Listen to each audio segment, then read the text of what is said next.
Martin meadows की किताब from failure to success हमें सिखाती है कि असफलताओं से कैसे सीखें, उनसे कैसे पार पाएं और अल्टीमेट सफलता के लिए कैसे तैयार हों। किताब बताती है कि विफलता क्या है और इससे क्रिएटिव तरीके से कैसे निपटा जाए जो आपको सफलता प्राप्त करने में मदद करेगी। आगे बढ़े और असफलता को नए पर्सपेक्टिव में देखें। आप कितनी बार फेल हुए और निराशा से हार मान ली? कितनी बार फेलियर आपके रिजॉल्व को बर्बाद कर देती है? सिर्फ बार बार फेल होने से बचने के लिए थोड़ी उम्मीद के साथ कुछ बदल सकता है। अगर आप हार से सफलता तक का रास्ता तय करना चाहते हैं तो शुरुआत यहीं से होनी चाहिए। इस समरी में हम फ्रॉम फेलियर टू सक्सेस किताब के बारे में बात करने जा रहे हैं, जिसे मार्टिन मेडोज ने लिखा है। किताब से आप फेलियर पर काबू पाने और सफलता हासिल करने के लिए रोज की जरूरी आदतों और एक्सरसाइजेस के बारे में सीखेंगे। किताब से पता चलता है कि हार असल में क्या है और इससे क्रिएटिव तरीके से कैसे निपटें जो आपको सफलता हासिल करने में मदद करेगी। लेखक ने अपनी जिंदगी में कई फेलियर्स का सामना किया है। किताब में उन्होंने अपने बड़े एक्सपीरियंस को बताया है कि कैसे उन्होंने एक दोस्त के हार को बदल दिया और आखिरकार वह सफलता हासिल की जो वह सालों तक करने में हार रहे थे। हार जिंदगी की एक सच्चाई है। आप उस पर गुस्सा हो सकते हैं या उससे दोस्ती कर सकते हैं और इसे अपनी जिंदगी को बदलने के लिए एक टूल के रूप में इस्तेमाल कर सकते हैं। इसके बजाय अगर आप क्रिएटिव अप्रोच अपनाना चाहते हैं तो यह किताब आपकी मदद करेगी। आप भी मेंटल फ्लेक्सिबिलिटी विकसित कर सकते हैं और हार को सफलता में बदल सकते हैं। इस किताब को चुनने के बहुत से कारण हैं, लेकिन दो सबसे महत्वपूर्ण कारण ये हैं। पहला, इसमें बहुत सारे अभ्यास हैं जिसे आप सीखने के लिए लागू कर पाएंगे। दूसरा ये, जब मैंने इस किताब को ऑर्डर किया तो मैं इस बुक किताब का दाम देखकर हैरान था और मुझे लगा बहुत से लोग तो ये किताब शायद ऑर्डर ही ना कर पाएं और शायद इस किताब समरी को देखने के बाद सबको यह तय करके मदद मिलेगी कि इस किताब को ऑर्डर करके डिटेल में पढ़े या नहीं। इस समरी को अंत तक बहुत ध्यान से पढ़े और मुझे यकीन है कि आपको अपने सवालों के जवाब इस किताब में जरूर मिलेंगे। इस किताब से आप सीखेंगे हार के बारे में सोचने का एक अलग तरीका, 7 तरह की फेलियर्स और उन्हें कैसे संभालना है, सफलता के फ्रेंडली माइंडसेट को डेवलप करने और मेंटेन करने के लिए 5 रूल्स और प्रैक्टिसेस, हार से डील करने के लिए 5 स्टेप प्रोसेस, चलते रहने के लिए स्ट्रेंथ बिल्ड करने के लिए 3 मास्टर स्ट्रैटेजीज, हार मानने के 4 कारण। तो चलिए शुरू करते हैं। पार्ट 1, आपकी फेलियर की परिभाषा, डेफिनेशन क्या है? फेलियर का सीधा मतलब यह है कि जब आप किसी घटना से कुछ सीखने में फेल होते हैं तो वह आपका फेलियर है। अगर आप लगातार अपने कंफर्ट जोन से बाहर निकलते हैं और नई चीजों को आजमाते हैं तो आप हमेशा कुछ नया सीखेंगे और यह आपको मजबूत बनाएगा और आपको अपने लॉन्ग टर्म गोल्स को हासिल करने में मदद करेगा। यह आप ही हैं जो यह काबू करते हैं कि फेलियर का आपके भविष्य पर कितना असर पड़ेगा। आप फेलियर के बारे में अपने भरोसे को बदलने के लिए इस किताब में बताए मेटाफोर्स का इस्तेमाल कर सकते हैं। आप फेलियर के बारे में 3 पावरफुल मेटाफोर्स का इस्तेमाल कर सकते हैं। एक, भूल भुलिया को नेविगेट करने के लिए फेलियर के बारे में सोचना, जिसमें हर एक फेलियर आपको अंत के करीब पहुंचने में मदद करता है। फेलियर को एक स्कल्पचर टूल के रूप में देखना और फेलियर को एक ऐसा फिल्टर मानना जो उन लोगों को खत्म कर देता है जो डेडिकेटेड नहीं हैं। एक्सरसाइज, असफलता से सीखें और उन्हें कैसे संभालना है। फेलियर एक ऐसी विफलता से निपटना जिसे आप रोक नहीं सकते। पहली छोटी प्रकार की विफलता वह है जिसे आप रोक नहीं सकते, लेकिन इसे बेहतर ढंग से संभालने के लिए आप बहुत सी चीजें कर सकते हैं। सबसे शक्तिशाली दृष्टिकोण स्टोइसिज्म के दर्शन को अपनाना है, जिसका अर्थ है कि यदि कुछ आपके नियंत्रण से बाहर है तो आपको इसे स्वीकार करना होगा और आगे बढ़ना होगा। एक्सरसाइज, असुविधाजनक परिवर्तनों को स्वीकार करें। अपनी भावनाओं से बचते हुए जानबूझकर असुविधाजनक बदलाव को स्वीकार करने का अभ्यास करें। केवल बाहर निकलने या इनकार करने से चीजें खराब हो जाएंगी और खुद को याद दिलाएं कि कुछ चीजें आपके नियंत्रण से बाहर हैं और वे वास्तव में आपकी हैं। यह आपके लिए आराम का स्रोत बनना चाहिए, क्योंकि मामला सुलझ गया है और आप आगे बढ़ने के लिए स्वतंत्र हैं। एक्सरसाइज, याद रखें कि सब कुछ अस्थायी है। इस दर्शन को अपनाने से आपको दो तरह से मदद मिल सकती है। आप चीजों को हल्के में लेना बंद कर देंगे और उन्हें बनाए रखने के लिए कड़ी मेहनत करेंगे, और आप चोट से बेहतर ढंग से निपटने में सक्षम होंगे। फेलियर 2, अवास्तविक अपेक्षाओं के कारण विफलता से निपटना। विफलता का दूसरा छोटा प्रकार, अवास्तविक अपेक्षाओं के कारण विफलता। कुछ लोग एक ऐसे चक्र में फंस जाते हैं जिसमें वे अवास्तविक अपेक्षाएं रखते हैं, असफल होते हैं, फिर से प्रयास करते हैं और फिर असफल हो जाते हैं। जो वे हासिल कर सकते हैं उसके प्रति अवास्तविक हो जाते हैं। इस विफलता को घटित होने से रोकने के उपाय। लक्ष्य तय करने से पहले उचित शोध करें। मूर्खता अवास्तविक अपेक्षाओं को जन्म देती है, जो आपको असफलता की ओर ले जाती है। जब आप नए हों तो सावधान रहें। मान लें कि आप औसत परिणाम प्राप्त करेंगे और जादू के बजाय सिद्ध रणनीतियों पर ध्यान केंद्रित करेंगे। यदि आपकी वर्तमान रणनीति काम नहीं कर रही है तो अपना दृष्टिकोण बदलने के लिए तैयार रहें। जब आपका दृष्टिकोण प्रभावी नहीं होगा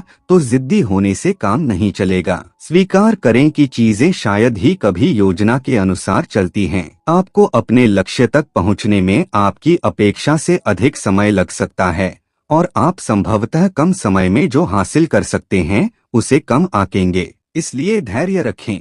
फेलियर 3, फोकस की कमी के कारण विफलता से निपटना। तीसरी छोटी प्रकार की विफलता ध्यान की कमी के कारण होती है।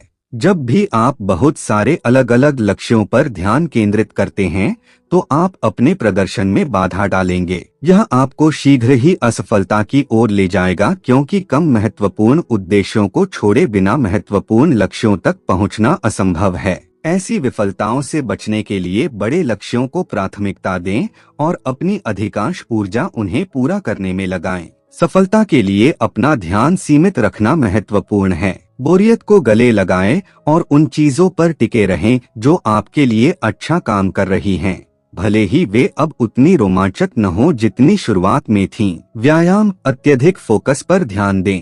आप जिस लक्ष्य तक पहुंचना चाहते हैं उसके सार पर ध्यान केंद्रित करें। अक्सर आप केवल एक महत्वपूर्ण कार्य पर ध्यान केंद्रित कर सकते हैं जो अन्य सभी कार्यों को आसान या बेकार बना देगा। अधिक स्पष्टता और फोकस पाने के लिए यह कार्रवाई करें। फेलियर 4, भय प्रेरित विफलता से निपटना। चौथी प्रकार की असफलता, असफलता भय से प्रेरित होती है। इसे अज्ञात के डर, अस्वीकृति के डर, किसी की पहचान खोने के डर और रिश्तों को खोने के डर में विभाजित किया जा सकता है। अज्ञात और अस्वीकृति के डर से निपटते समय इसे रोकने का एकमात्र तरीका अपने आप को कठिन और असुविधाजनक परिस्थितियों में डालना है जिसमें आपको अज्ञात या अस्वीकृति का सामना करना पड़ता है। आप इसे जितनी अधिक बार करेंगे आपको इसमें उतनी ही आसानी होगी। जल्द ही आप सीख जाएंगे कि बेचैनी की उन अप्रिय भावनाओं से कैसे निपटना है और डर आपके जीवन में बाधा डालने वाला कारक बनना बंद कर देगा।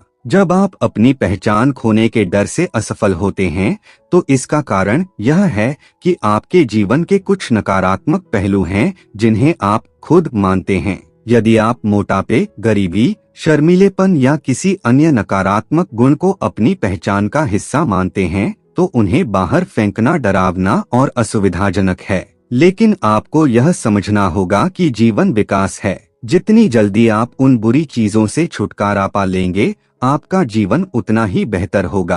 अंततः लोगों को डर है कि जब वे काम करना शुरू करेंगे या अपने साहसिक लक्ष्यों तक पहुंचेंगे तो वे संपर्क खो देंगे। यह डर निराधार नहीं है। कुछ लोग आपके प्रयासों को अपने स्वाभिमान के लिए खतरा मानेंगे। सबसे अच्छा समाधान ऐसे लोगों के आसपास रहना है जो इस तरह का व्यवहार नहीं करते हैं और सक्रिय रूप से आपको अपने लक्ष्यों तक पहुंचने में मदद करेंगे। फेलियर 5, आत्मतोड़फोड़ के कारण विफलता से निपटना। पांचवी प्रकार की विफलता, आत्मतोड़फोड़ के कारण हुई विफलता। जब किसी व्यक्ति में अपने डर का सामना करने के लिए आत्मविश्वास की कमी होती है या उसे विश्वास नहीं होता है कि वह किसी दिए गए लक्ष्य को प्राप्त कर सकता है, या इससे भी बदतर एक इंसान के रूप में अपने मूल्य पर भरोसा नहीं करता है, यदि आप उन पर भरोसा नहीं करेंगे तो वे अपने प्रयासों से समझौता कर लेंगे। यह व्यवहार आमतौर पर बहाने या परिस्थितियों के रूप में सामने आता है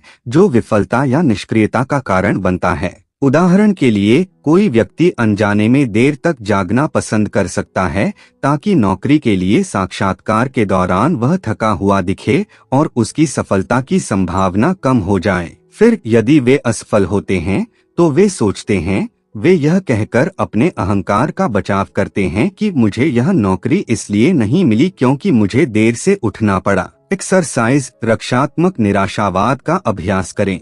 ऐसी विफलता से निपटने के लिए पहला कदम अपने लक्ष्य पर विश्वास करना है। यदि आप खुद पर विश्वास नहीं कर सकते हैं तो विश्वास करें कि आप जिस लक्ष्य का पीछा कर रहे हैं वह कुछ ऐसा है जिसे आपको हासिल करना ही होगा। इससे आपको इसे पूरा करने की अपनी क्षमताओं में मजबूत आत्मविश्वास बनाने में मदद मिलेगी। दूसरा कदम आत्मविकलांगता की रणनीति यानी चिंता से बचने या अपनी विफलता को उचित ठहराने के लिए बाधाएं और बहाने बनाना को किसी और अधिक प्रभावी चीज से बदलना है।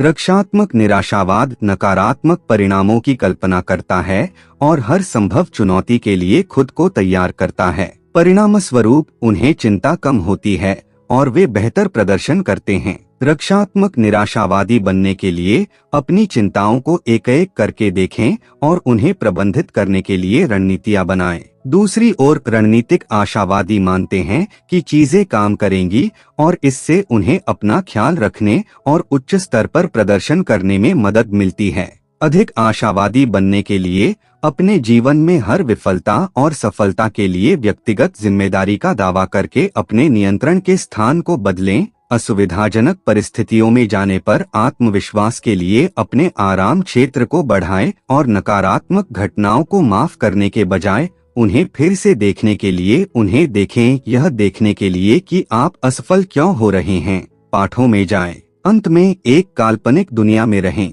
इसका अर्थ है इस विश्वास को अपनाना कि प्रगति की कोई सीमा नहीं है। सफलता तक पहुंचने के लिए आवश्यक समय सीमा के बारे में यथार्थवादी बने। उस सामाजिक प्रोग्रामिंग का विरोध करें जो आपको औसत बताती है। जब भी आप अपने दिल में गहराई से महसूस करें कि आप सही हैं, तो हर उस चीज के खिलाफ जाने का साहस करें जो आपको रोकती है।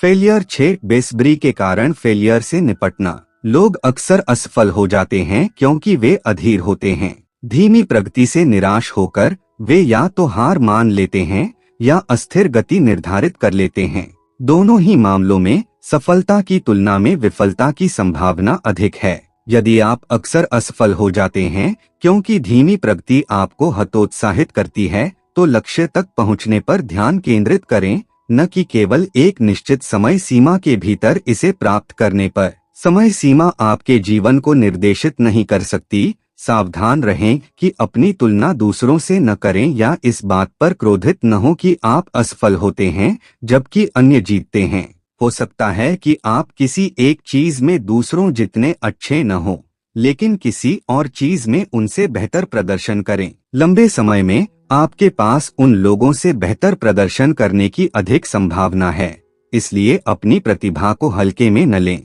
यदि आप असफल हो जाते हैं क्योंकि आप अपने लक्ष्य तक पहुंचने के लिए इतने बेताब हैं कि आप एक स्थायी दैनिक दिनचर्या का पालन नहीं करते हैं, तो स्प्रिंट और मैराथन के बीच अंतर को समझें।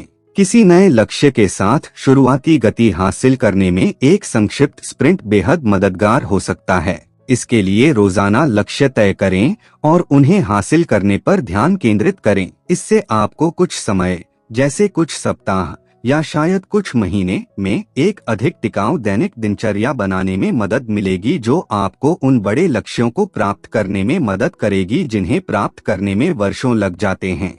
योजना बना सकेंगे क्योंकि रोजाना और लगातार उठाए गए छोटे कदम दुर्घटनाओं और जोखिमों से बेहतर होते हैं। फेलियर 7 सेल्फ लाइसेंसिंग के कारण विफलता से निपटना। सेल्फ लाइसेंसिंग एक ऐसी चीज है जिसमें अच्छे व्यवहार वाले व्यक्ति के नकारात्मक व्यवहार में शामिल होने की संभावना अधिक होती है, जैसे वजन घटाना। ऐसे में इस बात पर ध्यान दें कि आप एक्सरसाइज के बाद क्या खाते हैं। वर्कआउट के दौरान बहुत अधिक कैलोरी वाले खाद्य पदार्थों का सेवन न करें। कई बार लोग इसे जरूरत से ज्यादा खा लेते हैं, जिससे एक्सरसाइज उनका वजन घटाने की बजाय बढ़ाने में योगदान देने लगती है।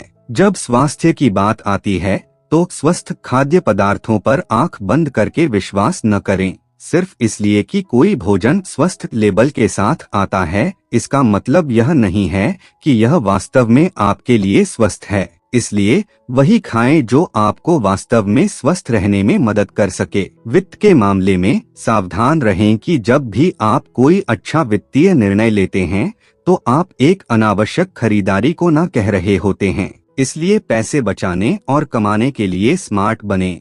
स्मार्ट खरीदार बने।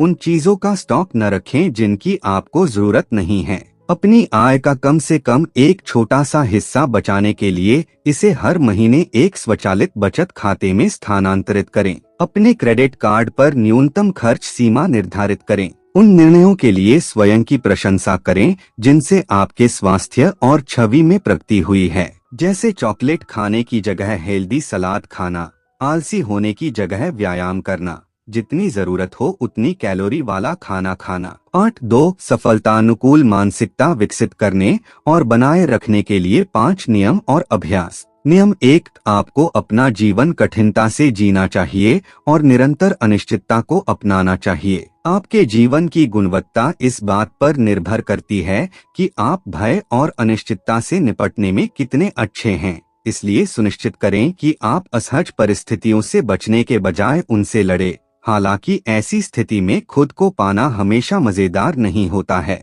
लेकिन यह आपके जीवन में अधिक सफलता लाने के सर्वोत्तम तरीकों में से एक है। एक्सरसाइज, जीवन को कठिन तरीके से जीना। सप्ताह में कम से कम एक बार अपने आप को असहज या डरावनी स्थिति में डालने का प्रयास करें। यह आपको मजबूत बनाने में मदद करेगा और किसी भी अप्रत्याशित परेशानी से शांति से निपटने के लिए तैयार करेगा। अगली बार जब आप किसी चीज के बारे में अनिश्चित या डरा हुआ महसूस करें तो अपने आप से कहें कि आपको इसे सही तरीके से करने की आवश्यकता इसलिए है क्योंकि आप इससे डरते हैं। नियम 2, आपको अपने अहंकार को मध्यमा उंगली दिखानी चाहिए। जब आप कुछ नया सीख रहे हो तो शर्मिंदगी का डर आपके मन में नहीं होना चाहिए। यदि आप दोबारा प्रयास नहीं करते हैं क्योंकि आप खुद को मूर्ख बनाने से डरते हैं तो आप वास्तव में खुद को असफलता के लिए तैयार कर रहे हैं। अपनी असफलताओं को गंभीरता से न लें। एक्सरसाइज, पुनः प्रयास करें।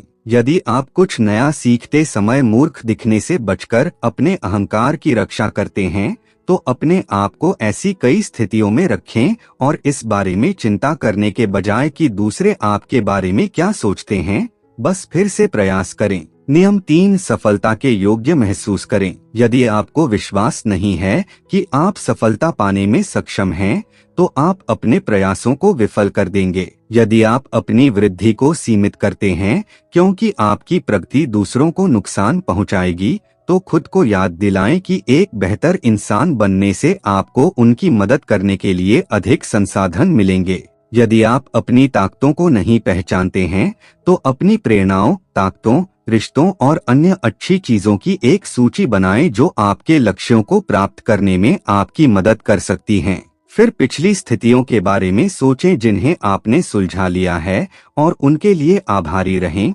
ऐसा करने से आपको लगेगा कि आप सफल होने के हकदार हैं। प्रैक्टिस, संसाधनों के लिए खनन। यहाँ 3 शक्तिशाली प्रश्न हैं जो आपको अपनी ताकत पहचानने और अपने मस्तिष्क को अधिक रचनात्मक तरीके से सोचने में मदद करेंगे। 1, अपने आप से पूछें, क्या कारण है कि अपना लक्ष्य हासिल करना आपके लिए इतना महत्वपूर्ण क्यों है?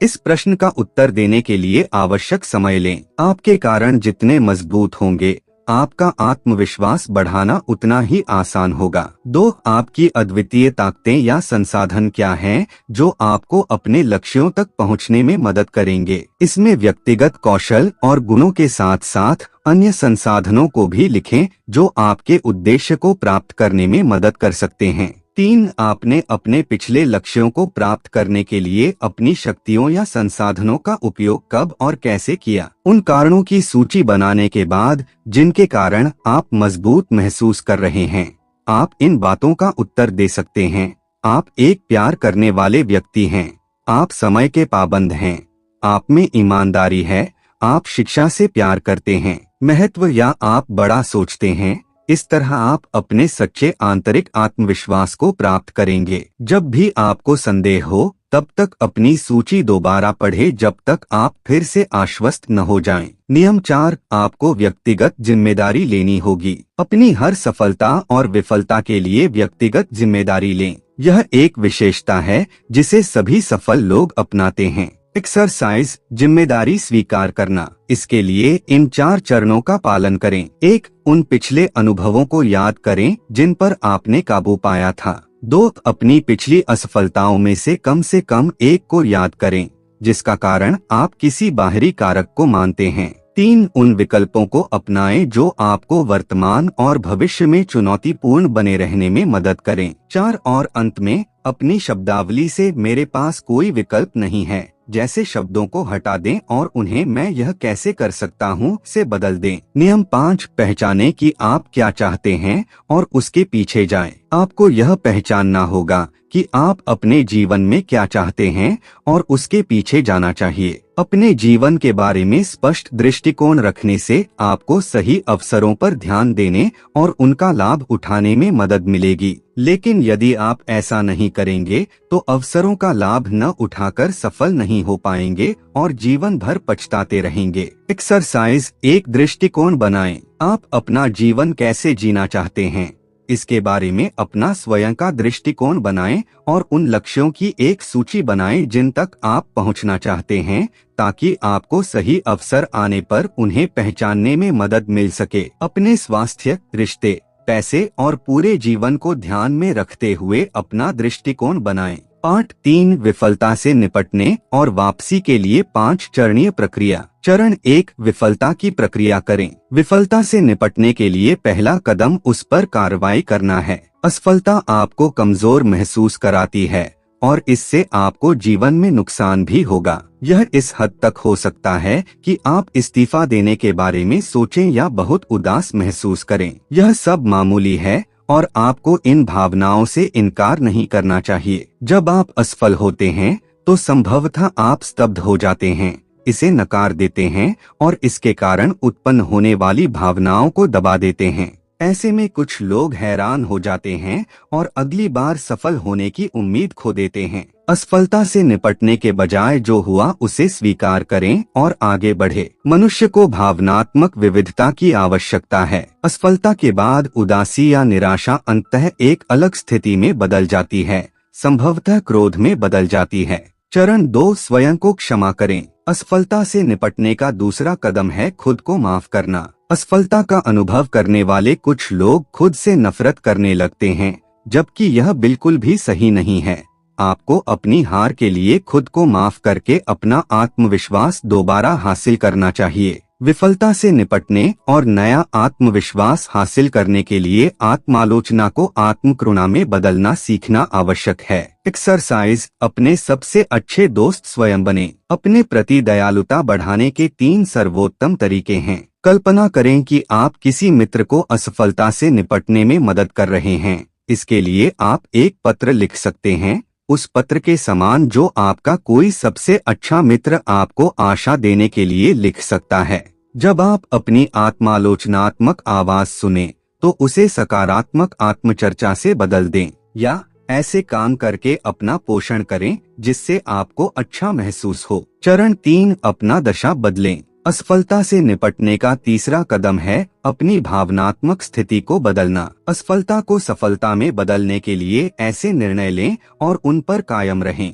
इससे बचने के लिए ऐसी गतिविधियों में शामिल हों जो असफलता को मन से दूर करने में मदद करें, क्योंकि घर पर रहकर असफलता पर गुस्सा करने से कुछ नहीं बदलने वाला है। चरण 4, इससे सीखें। असफलता से निपटने का चौथा कदम है अपनी असफलता से सीखना। आरंभ करने के लिए अपनी विफलता से सीखे गए सबक की एक सूची बनाएं। फिर ऐसा तरीका ढूंढने का प्रयास करें जो आपको अपना दृष्टिकोण बदलने और अपने अगले प्रयास में सफल होने में मदद कर सके। विफलता से महत्वपूर्ण सबक पहचानने के लिए जितना आवश्यक हो उतना समय लें। अपने लक्ष्य पर काम फिर से शुरू करने में विफलता का विश्लेषण करने में कुछ दिन बिताना उसी अज्ञात कारण से दोबारा असफल होने से बेहतर है। इसलिए अपने महत्वपूर्ण पाठों को पहचानें और फिर सही तरीके से अपने लक्ष्य की ओर काम करना शुरू करें। चरण 5, अपने प्रयास फिर से शुरू करें। असफलता से उबरने का 5वां और आखिरी कदम है अपने प्रयासों को फिर से शुरू करना। यह संभव है कि जब आपको एहसास होगा कि आप वहीं आ गए हैं जहां से आपने शुरुआत की थी, तो आपको कुछ शुरुआती अनिच्छा महसूस होगी।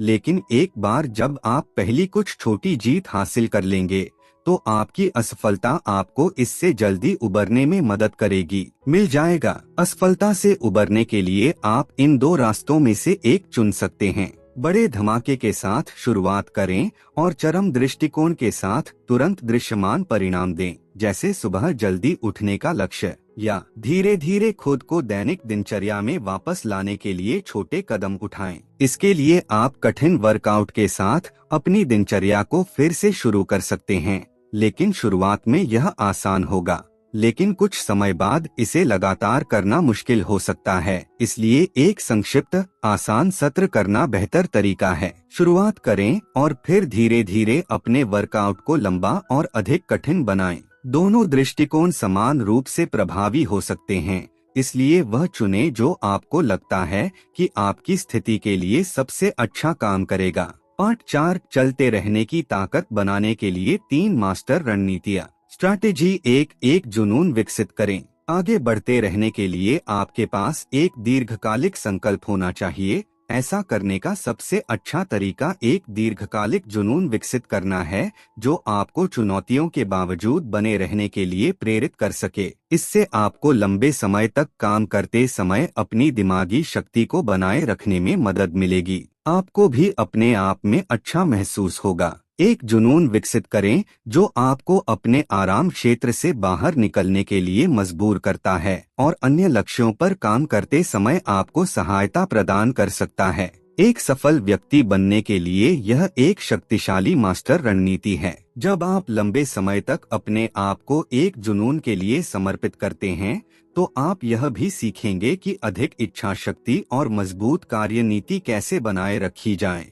एक्सरसाइज, अपने आप को समर्पित करें। कुछ ऐसा ढूंढें जिसके बारे में आप लंबे समय तक भावुक रह सकें। इससे आपको उन परिस्थितियों में जाने में मदद मिलेगी जिनमें आप अपनी मानसिक शक्ति बढ़ा सकते हैं। ऐसे विचारों में सभी प्रकार के खेल, सार्वजनिक भाषण, स्टैंड अप कॉमेडी, नृत्य, योग और यात्रा शामिल हैं। आदर्श रूप से अपने जुनून को आगे बढ़ाने के लिए आपको लगातार अपने आराम क्षेत्र से बाहर निकलना चाहिए। लेखन, प्रोग्रामिंग, खाना बनाना या ड्राइंग, पेंटिंग या फोटोग्राफी जैसे रचनात्मक कौशल भी ऐसा करने के अच्छे तरीके हैं। स्ट्रैटेजी 2, प्रयोगात्मक दृष्टिकोण अपनाएं। आगे बढ़ते रहने की ताकत बनाने के लिए आपको प्रयोगात्मक दृष्टिकोण अपनाना होगा। जब भी आप ऊंची उम्मीदें पालते हैं और मानते हैं कि आप हार नहीं सकते, तो आप खुद को नॉकआउट के लिए तैयार कर लेते हैं, निराशा के झटके की तरह। जब आप इस व्यवहार को बार बार दोहराते हैं,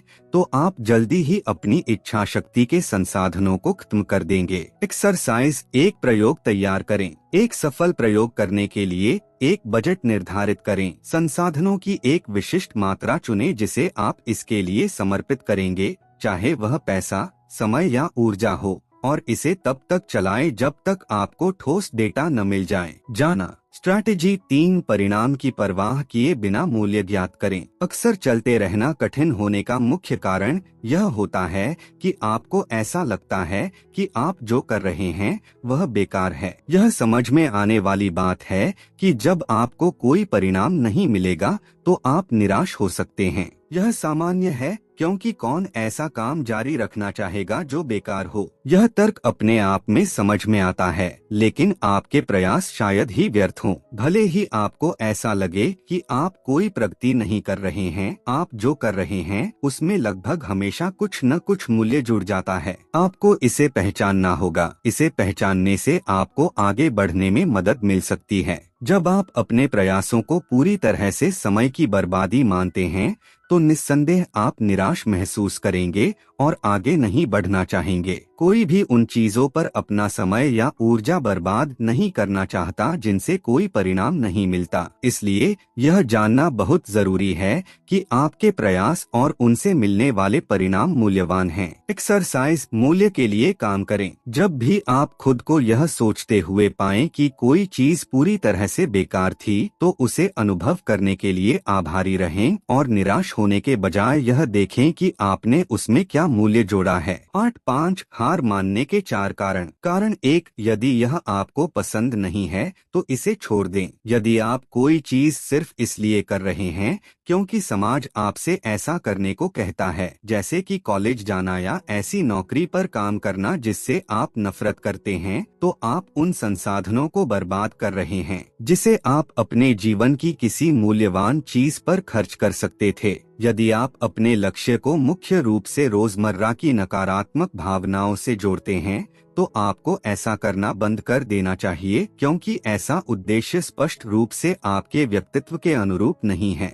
गलत लक्ष्य पर काम करके आप न केवल उस उद्देश्य को पूरा करने में लगाया गया समय और ऊर्जा खो देते हैं, साथ ही खोए हुए अवसरों और कुप्रबंधित संसाधनों पर भी पछताना पड़ सकता है। ऐसा करने से आपको कोई फायदा नहीं होने वाला है, बल्कि आप सिर्फ अपना समय और ऊर्जा बर्बाद करेंगे। इसलिए कभी भी वह काम न करें जो आपको करना पसंद नहीं है। कभी कभी ना कहना बेहतर होता है। कारण 2, यदि आप प्रदर्शन या उपलब्धि का वांछित स्तर हासिल नहीं कर पाते हैं तो हार मान लें। अपना लक्ष्य निर्धारित करते समय परिभाषित करें कि आप अपने प्रयासों से संतुष्ट महसूस करने के लिए किस स्तर की उपलब्धि हासिल करना चाहते हैं। अगर आपका प्रदर्शन उपलब्धि से कम है तो या तो अपने प्रयास बढ़ा दें या फिर हार मान लेना चाहिए। यदि आप अपने लक्ष्य में सही समय और संसाधनों का निवेश करने के बाद प्राप्त परिणामों से असंतुष्ट हैं और सुधार की कोई संभावना नहीं देखते हैं,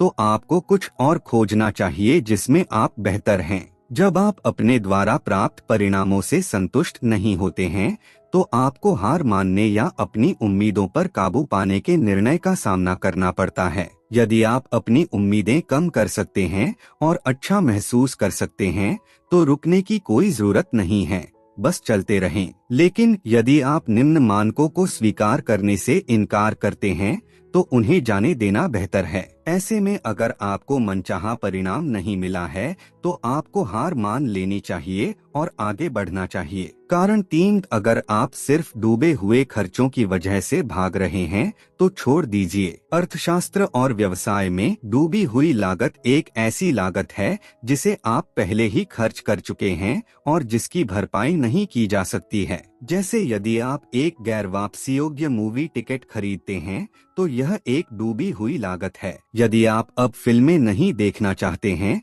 तो एक तार्किक विकल्प यह होगा कि आप थिएटर न जाएं। यदि आप जाते हैं तो आपको दोहरा नुकसान उठाना पड़ेगा, टिकट पर खर्च किए गए पैसे खोना और समय बर्बाद करना। आप ऐसी फिल्म देखने से ज्यादा आनंददायक कुछ और कर सकते थे। जब तक आप अपने उद्देश्य की परवाह करते हैं, तब तक जीवन अच्छा है। यदि आप केवल डूबी हुई लागतों के कारण अपने लक्ष्य का पीछा कर रहे हैं, तो ध्यान रखें कि जो लागतें आप पहले ही खर्च कर चुके हैं, उनकी भरपाई नहीं की जा सकती है। इसलिए आपको उन्हें छोड़ देना चाहिए और इससे सीखकर अगली बार इस तरह के बुरे खर्चों से बचें। कारण 4, यदि आप लगातार कैचअप खेल रहे हैं तो हार मान लें।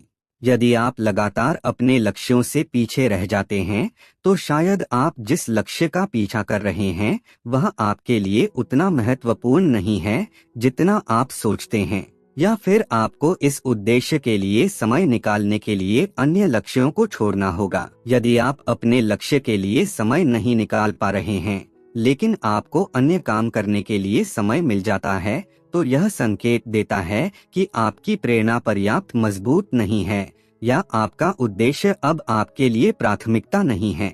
यदि आप अपने लक्ष्य पर काम करना चाहते हैं, लेकिन अन्य चीजें लगातार आपका ध्यान भटका रही हैं, तो आपको अपने महत्वपूर्ण लक्ष्य के लिए समय निकालने के लिए उन चीजों को छोड़ना होगा जो आपको विचलित कर रही हैं। जिस तरह एक साथ कई काम करने की कोशिश करने से आपका प्रदर्शन कम हो जाता है, उसी तरह बहुत सारे लक्ष्यों का पीछा करने से भी आपका प्रदर्शन कम हो जाता है। यदि आप लगातार अपने लक्ष्य के साथ कैचअप खेल रहे हैं, यदि आप अन्य चीजों के लिए समय निकाल सकते हैं लेकिन अपने महत्वपूर्ण लक्ष्यों के लिए शायद ही कभी समय निकाल पाते हैं, तो शायद अब आप उस लक्ष्य की उतनी परवाह नहीं करते हैं जितनी पहले करते थे, और यह आपके लिए बेहतर हो सकता है। शायद आप उस लक्ष्य के लिए हैं। निष्कर्ष तो दोस्तों, फ्रॉम फेलियर टू सक्सेस पुस्तक से फेलियर टू सक्सेस में बदलने के तरीके के बारे में जानें। किताब में फेलियर को खत्म कर सक्सेस की ओर बढ़ने के लिए कई महत्वपूर्ण आदतें और अभ्यास बताए गए हैं, जिनका आप रोजाना इस्तेमाल कर सकते हैं। किताब की मदद से आप असफलता का सामना कर सकते हैं और अपने जीवन में आगे बढ़ सकते हैं। मुझे आशा है कि आप पुस्तक के महत्वपूर्ण पहलुओं को अच्छी तरह से समझ गए होंगे और उन्हें अपने जीवन में सफलतापूर्वक उपयोग करेंगे। अब आप यह जानते हैं असफलता के बारे में सोचने का एक अलग तरीका, 7 प्रकार की विफलताएं और उनसे कैसे निपटें, सफलतानुकूल मानसिकता विकसित करने और बनाए रखने के लिए 5 नियम और प्रथाएं, विफलता से निपटने के लिए 5 चरणीय प्रक्रिया, आगे बढ़ते रहने के लिए ताकत बनाने की 3 मास्टर रणनीतियाँ, हार मानने के 4 कारण, असफलता से सफलता तक पुस्तक समीक्षा। असफलता से सफलता तक एक प्रेरक और जानकारीपूर्ण पुस्तक है जो उन व्यक्तियों की यात्रा पर प्रकाश डालती है जिन्होंने असफलताओं को जीत में बदल दिया। पुस्तक मनोरम कथाओं के माध्यम से लचीलेपन, दृढ़ संकल्प और अनुकूलनशीलता की शक्ति पर प्रकाश डालती है। लेखक ने कुशलता से दर्शाया है कि कैसे असफलताओं को सीखने के अवसर के रूप में स्वीकार करने से अंततः सफलता का मार्ग प्रशस्त हो सकता है। दृढ़ता और विकास की मानसिकता के महत्व पर जोर देने वाली एक प्रेरक मार्गदर्शिका।